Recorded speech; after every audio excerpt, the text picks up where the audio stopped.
Recording studio Bhawanipur. आप सुन रहे हैं प्रेम निराला को। म्यूजिक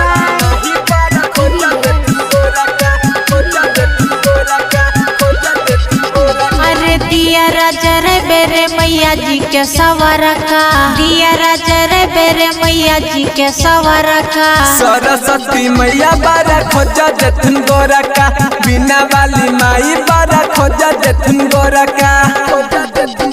अरे माई के पंडाल तू उठे भी मड़की बड़ा का, माई के पंडाल तू उठे भी मड़की बड़ा का। हंसा वाली माही बारा खोजा देथुन गोरा का, बिना वाली माई बारा खोजा देथुन गोरा का। Recording studio Bhawanipur.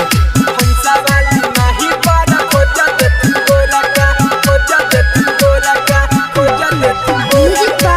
आप सुन रहे हैं प्रेम निराला को। हंसा वाली माही बारा खोजा देथुन हाँ मैया बिना बाली हमर जग के महान छा, एकरे से पढ़े लिखे दुनिया जहान छा। मैया बिना बाली हमर जग के महान छा, एकरे से पढ़े लिखे दुनिया जहान छा। सुनल तो बिनती के मैया तोहर भोरा का, सुनल तो औरजी के मैया तोहर भोरा का। सरस्वती मैया बारा खोजा देथुन गोरा का, बिना वाली माई बारा खोजा देथुन गोरा का, खोजा देथुन गोरा का। अरे माई के पंडाल तू सजे भी मड़की बड़ा का, माई के पंडाल तू सजे भी मड़की बड़ा का। हंसा वाली माही बारा खोजा देथुन गोरा का, बिना वाली माई बारा खोजा देथुन गोरा का। Recording studio Bhawanipur.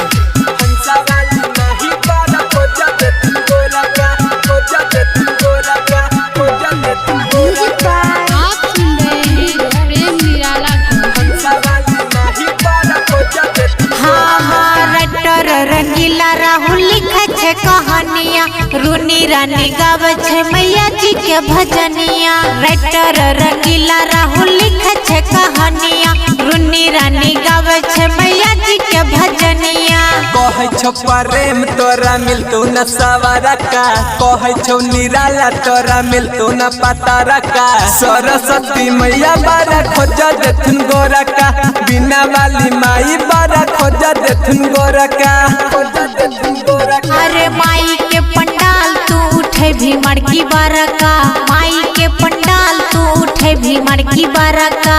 हंसा वाली माही बारा खोजा देथुन गोरा का, बिना वाली माई बारा खोजा देथुन गोरा का। Recording studio Bhawanipur.